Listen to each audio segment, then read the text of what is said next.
अस्सलामुअलैकुम भाईजान, अच्छी काट रहे हैं। आज जो लेवल चेक करो, दीवार का लेवल पे काट रहे हैं, पत्थर लाने लगे हैं। स्टार्ट हो रहा थोड़ा सही है। आ मेरा मखा था ड्रिल करन दिया वा सही है। या आ एक पत्थर लाया ही मैं, एक उधर लाया वा, डोरी बनी लाइन तो उस तो बाद भाईजान हूँ असीं स्टार्ट करन लगे हैं पत्थर अल्लाह की मेहरबानी के नाल। इंशाअल्लाह दिखाने फिर अगे तोड़ दीवार पई है तो तोड़ पत्थर आना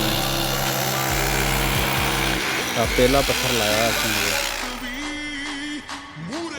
आही गुजरेंगे तो पसीना देख लो, गर्मी बहुत आ,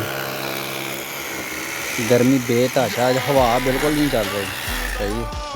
पत्थर का स्टाक लगा पाया पत्थर बेबा आया पिया भाईजान, तो ड्रिल होंदियां ने तो गर्मी बहुत आ, अल्लाह खैर करे इंशाअल्लाह। गर्मी बड़ी है हाल देखो, उसका बड़ा हल्का पा रहे हैं लेवल कटिया